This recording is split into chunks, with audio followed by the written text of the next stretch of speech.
Hello, Taco Balls, Hello. enjoying individuals and such. Hi. Saw a comment a little while ago saying that you want it to be called Taco Ballers. Let me know your thoughts. Do we deserve a fan name? I don't know. My channel at the moment is one of modest size, but you know what? It's not the size that matters. It's how you use it. Admittedly, I've made some very questionable videos before, but anyways. Today, we are gonna be dissecting the ick. Oh, ooh, spooky. I'm sure many of you have heard of it. It's become quite the boogeyman in the dating pool in our generation that has left many a man slain and many a woman dry. Holy fuck. It's also garnered quite the reputation, particularly among men, for being a bit of a cop-out and an excuse that sometimes feels a bit more like a bug than a feature. And honestly, I get it. Even when I hear someone say the word ick, it kind of gives me the ick. Icks are often associated with nitpicks that seem to make no sense. Like, what do you mean wearing sandals makes you see them as subhuman? Like, what the frick? And in my opinion, the people who are actually ready to date won't drop you over something silly, so don't look for silly people. But today, we are gonna be dissecting it to see if there is a method to the madness. Because spoiler alert, even if it does feel completely random, human behavior has patterns. Okay, as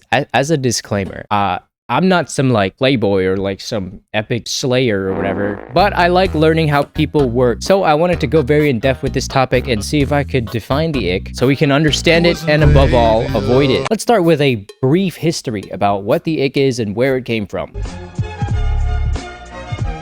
The ick has become such a defined term in our generation that it even has its own Wikipedia page. Yippee! According to Wikipedia, it was first used on an episode of Ally McBeal, everyone's favorite TV show. And then it appeared 5 years later in an episode of Sex and the City, which is often hailed as a life-changing masterpiece by women and an abysmal dogshit piece of media by men. And 14 years later is popularized when it was in an episode of Love Island, which is rumored to be a CIA plant to make the dating pool worse in our generation. Personally, I think there are better dating show TV options out there, such as Drewski's Could Have Been Love. In our age, the general agreement is that the ick or icks refer to traits that induce a feeling of great repulsion towards a romantic interest, or it sometimes refers to the feeling itself. The ick is often associated as a non-negotiable be-all end-all ending to courtship, which I think is stupid generally. Depends on the ick, we'll talk about that later.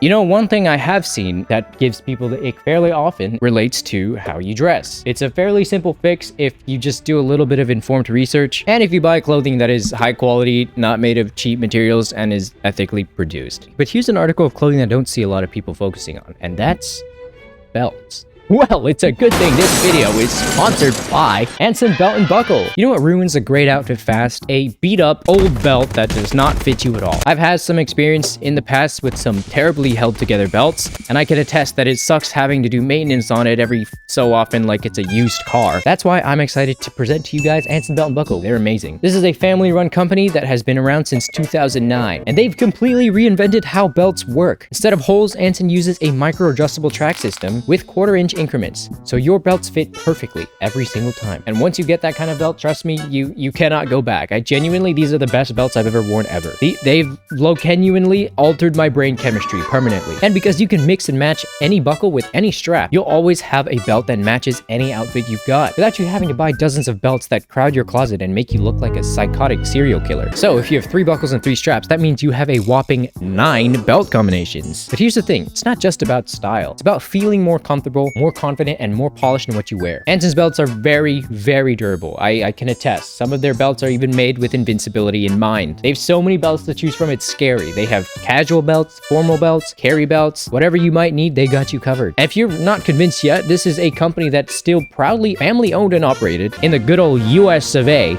and has earned over 40,000 5-star reviews and backs their belts with a lifetime guarantee on functionality. But that's not all, folks. They've got more. Because Anson Belt & Buckle is sponsoring today's video, when you click that link in the description or scan this QR code to build a box set, you'll get 2 bonus pieces, a buckle and a strap, completely free. That's 3 buckles and 3 straps, which again can be mixed and matched to make a total of 9 belt combinations, all in one box. It's an exclusive deal that you won't get anywhere else, so make sure to click that link, build your set, and upgrade your belt game today. Thanks again to Anson for sponsoring the video. Let's get... Hello? Now, I have an argument to make. A lot of guys might disagree, but hear me out. I think it's very valid. In a sense, there is validity in women being picky, like maybe even being pickier than men. This isn't to say that men can't be picky either. I'm just saying that I guess women are allowed to be more picky than men. My reasoning for this is because in a given heterosexual relationship, generally, the worst case scenario for a woman is so much worse than the worst case scenario for a man. Of course, terrible shit happens to men in relationships too, but you know what I mean? It's like, if I was in their shoes, I would understand why they might need to be a bit more picky. Now, of course, this does not permit them to be as picky as China's Olympic athlete selection process, but you know what? If I go to a country that's mildly unsafe, I'm exponentially less likely to get harassed. Moving on.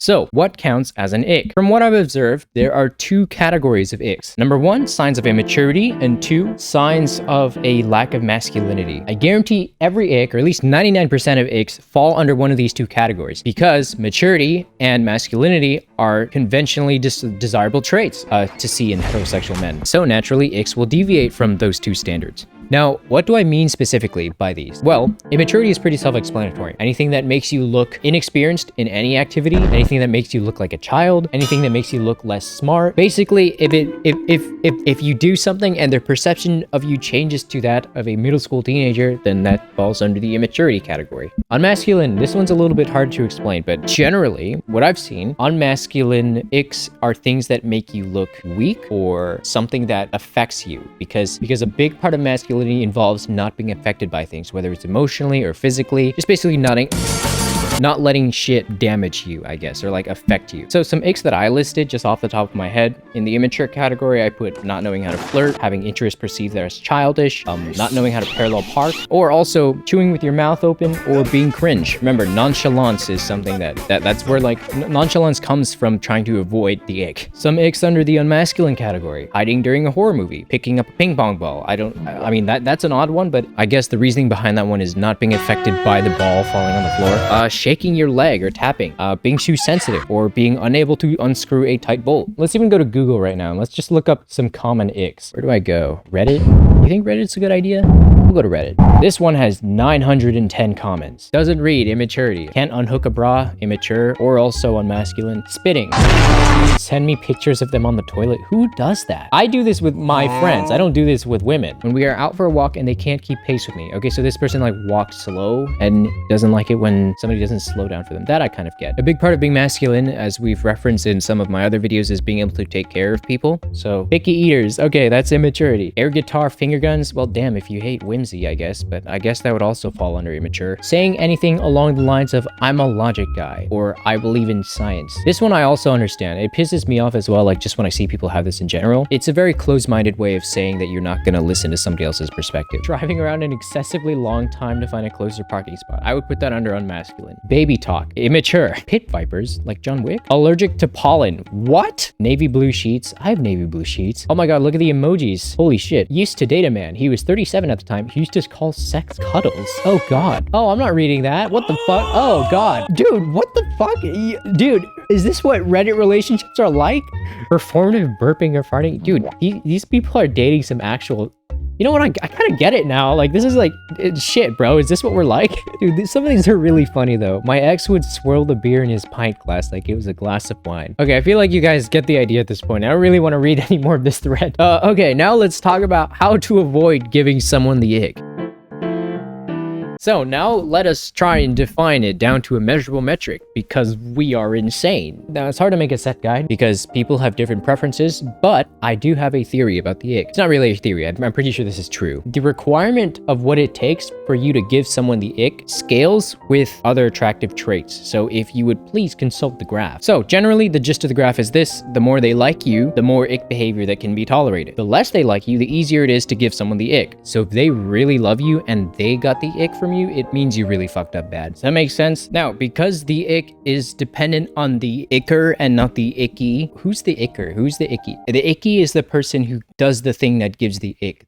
No, wait, it's the other way around. The icker is the person who does the ick thing, and the icky is the person who has the ick happen to them. Okay, so because the graph is dependent on the attraction to the icker and the pickiness of the icky, this happens before this does. However, I don't think it's linear. I think realistically, the graph probably looks something more like this. I think people who are probably on the bottom half of attractiveness probably have it really badly. Like, they probably don't need to do much to trigger the ick threshold, but after you get to the top 50%, the higher up you are, the more egregious shit you can do. But here's the thing. If the threshold tolerance for ick behavior goes up, the more attractive you are, doesn't that mean that some of the icks that are tolerated on this side of the graph could be absolutely heinous things? Yes. So then that leads to the question, at what point does an ick become a red flag? The spectrum of qualms that people find in a relationship, I think, would be for another video, because we're getting outside the scope of the topic.